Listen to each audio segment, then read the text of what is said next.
Welcome to the weekly Turtle Wow News with Vrograg Radio Edition. I'm your news anchor orc, Vrograg Fishlayer, here to bring you all the top server news for the week of June 3rd, 2024. Let's get to it. I'm the orc, and here's the news. Top news this week, a pair of enigmatic leaks were made available to the Turtle Wow public. The first was a video only with a jumble of letters for a title, whose content include a blurry image of a waveform while dark ambient music played in the background. After the video's release, it was only minutes later when members of the community decrypted the word puzzle to correctly guess that the title meant Karazhan 40. Only a few days later, another teaser video was leaked, this one a 55-second long clip of a goblin and ogre questgiver patrolling two crossroads in Barrens. However, anyone watching was acutely made aware that the video quality was far beyond anything even the HD patch was capable of, let alone the base client with its vanilla-era graphics. During a fish-and chat hosted by yours truly, I was able to get Accolix to confirm that the two teasers were unrelated. The first, nothing more than ambient sound one could hear perhaps somewhere in the Tower of Karazhan, and the other was a showcase of updated graphical work that the team has been working on in the background. Worry not, vanilla purists, any upcoming graphical updates will be optional, which Accolix later confirmed in the same informal fishing chat. To see for yourself the teasers, the mysterious Karazhan ambiance is available in the newly created teasers channel in the main Discord. The video showcase of what new graphical fidelity might soon be available is available on the official Turtle Wow YouTube page. In other top news, it seems Telebim is nearing the end of its long struggle with the war effort to open the gates of Anchorage. Reliable Telebim informants have been quoted as saying the event could start as early as this week, though efforts are being made to ensure that the whole server community is made aware of the fact so that as many players as possible can enjoy the unique events that happen only when the gate opening event happens. Sadly, there does seem to be some persisting bugs with NPCs not being able to receive fish, but hopefully those issues are rectified and this momentous occasion can begin for the server sooner rather than later. We'll continue following the story as it develops. That is all the news we have for this week. Until next time, I've been Vrograg Fishlayer. Thank you for listening to Everlook Radio. And remember, the deadliest weapon is knowledge. Welcome to Market Watch Radio Edition for the week of June 3rd, 2024. I'm your market analyst, Vrograg Fishlayer. All our data is gathered from numbers provided by wowauctions.net. Make sure to use their website for all of your own market data research and investment due diligence. First to Telebim. The Alliance S&P 200 witnessed a large spike in value around the 31st from a base around 6 gold up to a high of 11 before settling back down to 6 gold by the week's end.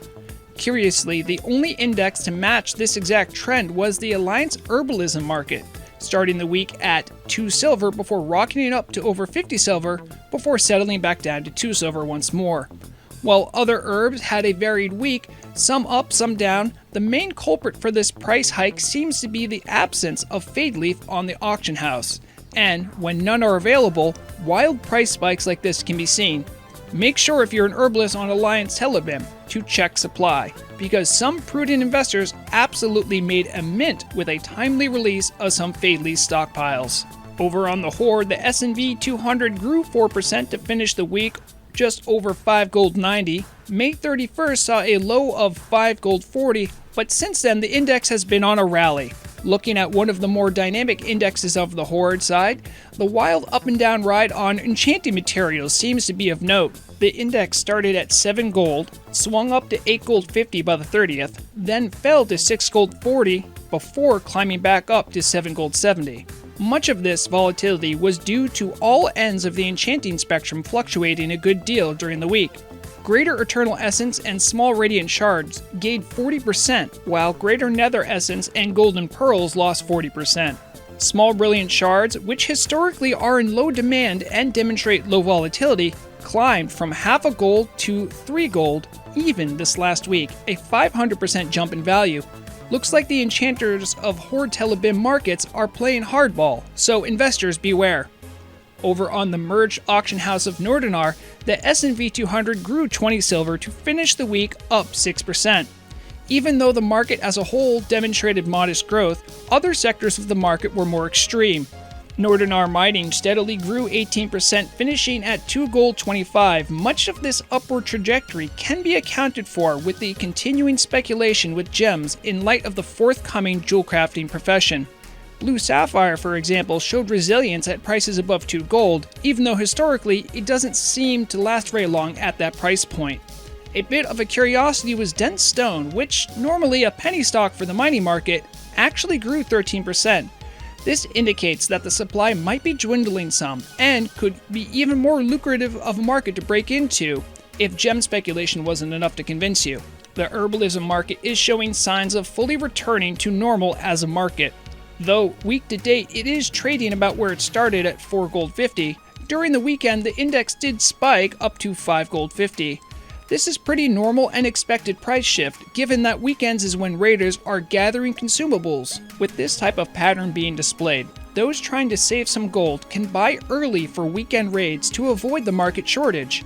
A copper saved is a copper earned. That's all the time we have for this week's Radio Market Watch. I hope you found some of the information here useful. Make sure to use wowauctions.net for all of your own market research. Remember to keep an eye on your coin, otherwise someone else will for you. Back to your regularly scheduled programs. Welcome to Turtle Wow News' Community Bulletin, Radio Edition. I'm your host, Vrograg Fishlayer, here to bring you all the community news and updates for events going on in your community, for the players and by the player, for the week of June 3rd, 2024. Word has spread to the news network of a concerned effort of a group known only as the Brady Bunch, who pretend to be Officer Brady of the Stormwind Watch. They patrol the outer curtain wall of Stormwind in an effort to defend War Mode players enjoying tents at the city limits from opportunistic flagged Horde players looking for some free honorable kills. Though personally, I don't see much honor in defeating defenseless targets. The news network would like to issue a travel advisory for a reported elven mage going by the name Coldmantle. If you see this mage, please report them to the authorities with the Dalaran Consulate, or if you're Horde, get some friends. The mage should be considered armed and dangerous at ranges beyond 20 yards. Our news station was sent the severed head of what we believe to be an elf. There was a message written on or around it threatening me or anyone I know that if I don't say the following, the same fate may come to me. Is the peace chief getting you down? Crump'em, lads. Pink skins in our land? Crump'em, lads. This message was brought to you by the Blacktooth Grin. To learn more, go to the Swamp of Sorrows and attack a Stonard Swamp guard. Please stop sending me these messages, guys. And finally, just a reminder for the more adventurous roleplay folk, there is an open call for any skilled Alliance mercenary to explore the newly revealed reaches of Grimbatol. The Ironwill clan is expressing interest in investigating the remaining fragments of ancient dwarven history and needs able-bodied men and women. The excursion will be happening on June 6th at 7 p.m. server time, in just a few days at the time of recording. Contact Hilnir or Caden for more information. Make sure to check out the main Turtle Wow Discord event channel to see what's going on around you. Whether it's events, pugs, or just general fun, Turtle Wow is a community for you. I've been Vrograg Fishlayer, wishing you all a fun week on the server. Loktar Ogar. Vrograg Fishlayer here, keeping you up to date and informed about all the latest changes and adjustments coming to you through the changelog. Today we'll look at the changelog for May 28th, 2024, which hosted 13 separate changes. Let's check out the most impactful ones with this week's changelog roundup. The addled worshippers of the cult led by Faralina in the halls of Naxxramas were visited by social workers recently and informed of their rights to attack anyone constituting a raid in their home, so as to prevent people from effectively skipping their encounter.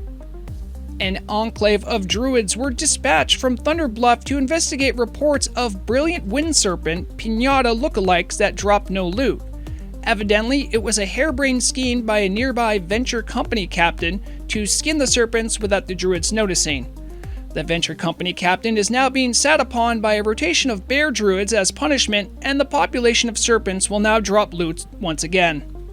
Golemag, the fire giant of Molten Core, recently brought his 2 pets to obedience training after reports of the plucky pups continuing to fight after adventurers made him retreat.